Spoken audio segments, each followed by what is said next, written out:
La couleur est aussi importante que Dieu lui-même est noir. Il est écrit que même les ciels et les ciels des ciels ne peuvent contenir tes terres.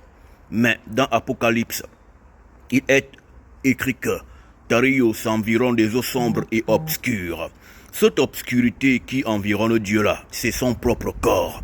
Dieu est tellement noir que l'on ne le voit pas. Et c'est parce qu'il est noir qu'il créa l'homme noir en premier. La couleur est importante. Chers amis, ne vous y trompez pas. Les religions importées par des générations déchues, ce sont elles qui vous prétendent que la couleur n'est pas importante. Et pourtant, toutes les atrocités que l'homme primordial a subies depuis que la terre est terre sont dues à son apparence physique, à sa couleur. Esclavage, colonisation et tout ce qui s'en va et que vous pouvez mieux décrire que moi viennent de l'apparence physique de cet homme des temps originels. Sur le plan spirituel, les couleurs ont chacune une valeur. Et la couleur noire est la couleur de la haute mystique et la haute divinité. Tandis que la couleur rose est la couleur de la bassesse et de la perdition. C'est pourquoi, lorsqu'il fallait choisir un élu entre Jacob et Esau, c'est à cause de la couleur. Esau était roux.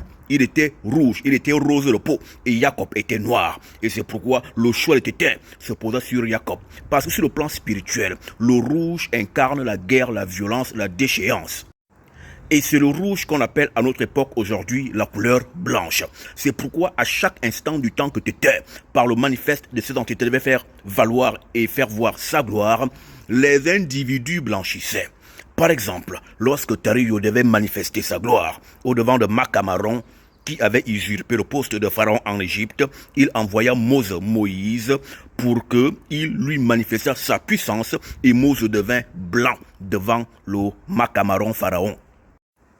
Parce que Moïse était noir. Lorsque Marie, la sœur de Moïse, lui parla mal, Tété la sanctionna en la faisant devenir blanche. La femme de Lot avait été sanctionnée en devenant blanche. L'homme primordial est sanctionné à la mort en devenant blanc parce que lorsque l'homme noir meurt, il perd la mélanine qui est la couverture de gloire. Il blanchit parce que Dieu enlève sa gloire. Yesaya Ongola, dans Apocalypse 1, 14 et 15, il est décrit comme ayant les cheveux laineux et ayant les pieds comme des lérins ardents, c'est-à-dire noir foncé. Dieu est dans le noir, c'est pourquoi Dieu habite dans le noir. Car le noir, c'est la divinité supérieure.